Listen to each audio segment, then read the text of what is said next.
Bonjour et bienvenue dans le cours d'introduction à l'économie politique proposé par Better Study. On va d'abord voir les objectifs de ce cours.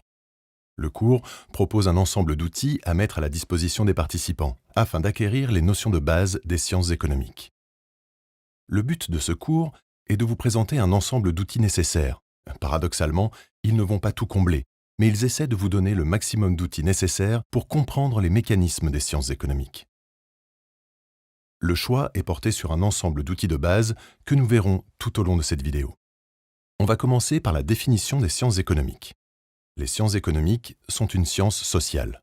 Le sujet de base, le thème de base, c'est le comportement humain. Les sciences économiques sont considérées comme la science ou les sciences de l'administration des ressources rares. Les économistes font deux constats.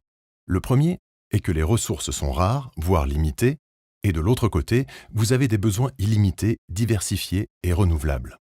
Les sciences économiques essaient de résoudre le problème, autrement dit le conflit, qui peut subsister entre une quantité de ressources rares et des besoins très illimités et très diversifiés qu'il faut satisfaire. Les sciences économiques adoptent une démarche scientifique. Cette démarche scientifique se base sur l'observation des faits. Tout au long de l'histoire des sciences économiques, on a observé l'évolution de plusieurs phénomènes économiques. Cette observation forme une base de la démarche scientifique. Deuxièmement, les sciences économiques utilisent des théories, des modèles, afin de simplifier la vulgarisation des phénomènes économiques. Troisièmement, les sciences économiques font appel à l'utilisation des statistiques et des analyses statistiques. Le but est double, soit on essaie d'affirmer les modèles proposés, soit par les faits et par les statistiques, donc par la réalité, on va infirmer ces théories, ces modèles, et les juger. Est-ce qu'ils expliquent bien, ou pas du tout, ou moyennement la réalité économique? Juste un bref historique des sciences économiques. Vous avez grosso modo trois moments très importants. Tout d'abord, ce qu'on appelle la révolution classique. C'est la naissance de l'école classique dont les auteurs éminents sont Adam Smith et David Ricardo. Ces deux auteurs sont les fondateurs de la doctrine dite libérale en sciences économiques. Ce sont les pères fondateurs de ce que l'on appelle l'école classique. Le slogan de cette doctrine est « Laissez faire, laissez aller ». La libre entreprise est garantie et la libre entreprise est le sens de base des sciences économiques et de l'approche classique. Une deuxième époque, deuxième étape de l'histoire de l'économie ou des sciences économiques, c'est ce qu'on appelle la révolution marginaliste. Cette révolution considère que la valeur économique résulte de l'utilité marginale d'un concept. On ouvre la porte à une démarche tout à fait nouvelle qui se base sur l'interprétation, sur les unités supplémentaires ou bien les dernières unités, que ce soit au niveau de l'utilité marginale, au niveau des coûts marginaux, au niveau de quelques concepts comme ces concepts-là. Les principaux auteurs sont William Stanley Jevons et Carl Menger. Ces auteurs sont arrivés à développer le concept d'utilité marginale d'une manière simultanée mais indépendamment. Viendra la troisième étape de la révolution, dite keynésienne, qui a débuté dans les années 30, et liée en particulier à l'œuvre majeure de John Maynard Keynes. C'est un économiste anglais qui a établi que l'économie de marché ne peut pas atteindre un niveau de production globale optimal parce que le marché souffrira de plusieurs lacunes. De ce résultat, il est impératif que l'État intervienne pour réguler les activités économiques dans les pays. Ce schéma présente l'évolution chronologique des sciences économiques en partant de l'Antiquité, c'est-à-dire avec la philosophie grecque, jusqu'à l'époque contemporaine, en particulier jusqu'à la Révolution classique. Quelques noms importants qu'on vient de citer. Adam Smith, David Ricardo, William Stanley Jevons, Carl Menger, Léon Walras et John Maynard Keynes. Ce sont les auteurs des fondamentaux des sciences économiques. On accorde aux sciences économiques des approches. On peut parler de deux approches, une approche dite positive et une approche normative. L'approche positive est une approche qui décrit les faits sans jugement de valeur.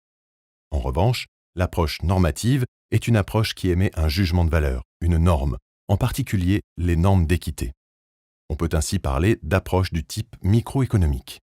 C'est une partie des sciences économiques qui s'intéresse au comportement des individus, des particuliers, tels que le comportement des consommateurs, le fonctionnement des marchés, le comportement des producteurs. En revanche, on a ce qu'on appelle l'approche macroéconomique. Cette approche s'intéresse à l'économie dans sa globalité, à l'économie nationale, à l'économie régionale, aux grandeurs macroéconomiques, c'est-à-dire aux grandeurs de la nation, de l'économie nationale telles que le chômage, le PNB, l'inflation, etc. Le problème économique fondamental, on a parlé du problème que les sciences économiques veulent résoudre ou y apporter une solution. C'est partir des deux réalités fondamentales, la rareté des ressources et les besoins illimités. Comment arriver à concilier les besoins illimités avec des ressources rares? Ici, il y a forcément un choix à faire. C'est une illustration qui montre que les besoins sont tellement diversifiés, tellement renouvelables, que les ressources sont limitées en particulier pour les salariés qui ont des ressources telles que le salaire ou le revenu. Les questions auxquelles les sciences économiques doivent répondre. Qu'est-ce que la société décide de produire? C'est la question « que produire ?» et se posera une question annexe « combien produire ?» L'idée principale, parce qu'il y a un problème de rareté, ce qui signifie forcément un choix dans l'allocation de ressources. De cette façon, il faut décider quoi produire, parce que les ressources sont limitées. Donc il faut décider quoi produire pour allouer les ressources à ce type de production. Deuxième question qui se pose. Comment la production devrait-elle s'organiser? C'est la question « comment produire? Par quels moyens? Quelle technologie utiliser ?» Il y a une question accessoire, auxiliaire, c'est « où produire ?» Cette question est très importante, parce que le lieu de production joue un rôle très important. On le verra plus tard. Dernière question, comment la production est-elle répartie? C'est la question par qui produire, autrement dit, quelle population ciblée et quelle catégorie de personnes va produire, à quelle catégorie de personnes et quel type de produit. Schématiquement, vous avez d'un côté les besoins illimités, de l'autre côté les ressources qui sont rares. Comment concilier ces besoins illimités et ces ressources rares par une production limitée? Que produire? La question qui se pose, et comment produire? La deuxième question. Et pour qui produire? Troisième question. Tout cela impliquera une fixation des prix. Une remarque très importante. Il ne faut pas prendre tout simplement les ressources naturelles. Autrement dit, les ressources qui intègrent ou entrent dans le processus de production sont très diversifiées et dépassent largement et vont au-delà de ce qu'on appelle les ressources naturelles.